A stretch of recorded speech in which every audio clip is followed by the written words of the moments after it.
Okay, so we are back in Genesis chapter 12, and we are in chapter 12, verse 2. I will make you into a great nation, and I will bless you. I will make your name great, and you will be a blessing. I will bless those who bless you, and whoever curses you, I will curse. And all peoples on earth will be blessed through you. So this is the promise that the Lord gave to Abram. And I want us to look more closely at this promise. Now, the promises were that he would be a great nation. Now, see, this is interesting because of what the Lord had asked him to give up. He'd asked him to leave everything he knew, to leave his people, to leave his family. And we talked about last time that he actually didn't leave all of his family, but the Lord went on ahead and blessed him anyway. And so here he is. He's coming along, and the Lord says, I'm going to make you into a great nation because guess what? I know that you've given up your homeland. You've given up your home nation. It's amazing how the promises are an answer to two different things. The sacrifices that Abram made, and going back to the Tower of Babel, the things that the people wanted to do for themselves. So not only was the Lord blessing Abram to be a great nation now, but he was also fulfilling promises deep inside of a man's heart, deep inside of who we are as people, as to what the Lord would have happen in our lives. So he was going to make him a great nation.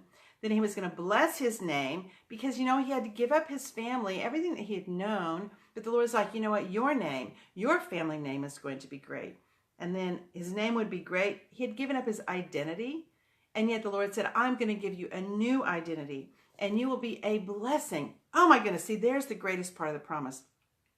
And you will be a blessing. I will bless those who bless you, and whoever curses you, I will curse. So the Lord is tying up himself for the longevity of the promise. He's not just giving Abram something for today or even for tomorrow. He's saying, this is going to be a lasting covenant, and I'm going to be involved in it. I'm taking up your offenses, and I'm taking up your cause, Abram. Not just you're taking up me, I'm taking up you. That's amazing to think that that's what the Lord of heaven has said he's going to do for us and did for Abram. And all peoples on earth will be blessed through you. Now, whenever we look at this, we sometimes say, well, why would God show favoritism? That's not very kind of God. And then later on, when it came to Moses and to Joshua, the Lord destroyed people for these people's behalf. And how fair is that for God to pick favorites? But you see, it wasn't that God picked favorites. God chose to reveal himself to all of mankind. And when he did that, he had to choose a vessel, a way to communicate that, because God always uses people to connect with people. God always uses us in his plan for something great. And so right here, we have that, not that God is showing favoritism, it's that Abram is the chosen, not container of God, and he's the only one that has God. He is God's chosen pipe. He's a conduit. He's the conductor. He's the thing that is taking electricity from this place to the other place. He's the tube that water is flowing from here to there. The Lord is using Abram as a tube, not as a pot, so that all mankind can know who God is. You see, God decided to show himself in one way. Remember back with Cain and Abel, the Lord said, you have one way to worship me. And Cain, if you don't like it, you're going to have to get on the same page with me, because you can't just devise some way to worship me like the people of the Tower of Babel tried to as well. You're going to worship me the way I say I am to be worshiped, because I am holy and I know how I must be worshiped. You can't pick. Now, I am going to pick for you how I am to be worshiped. And here we have this story of Abram, where God is saying, I picked a man, I plucked him out from paganism and from false worship, and I'm going to show him the one true me, so that he can show everyone else, the entire world, every family. What a word there.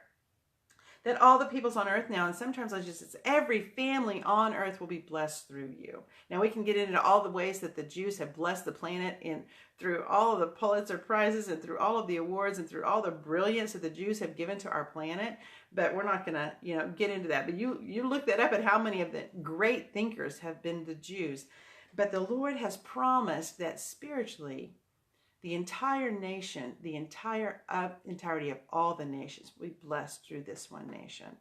And even though Abram didn't necessarily get it right at the very beginning, because he didn't continue to go ahead and break away like he should have, the Lord chose to bless all of us through him.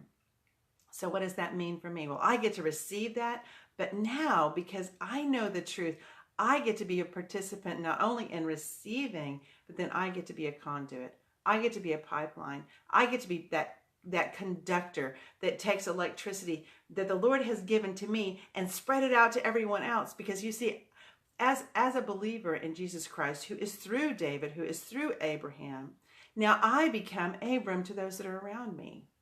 And I don't need to apologize that God said there's one way, because you know what? It's a beautiful way. God doesn't expect us to go ahead and keep sacrificing any longer. He says, I have made the ultimate sacrifice. I don't need to apologize and say there's one God, because you know what? He's a magnificent God and he loves us beyond measure. So I need to stop being afraid to say there is one way, but that's not a bad thing. That's a beautiful thing, because I'm not the one feeble-minded, fallible man who made this up.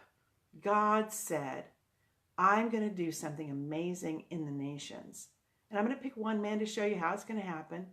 But you know what? That is because I love all of you that I'm doing it this way, because I want all of you to come to me.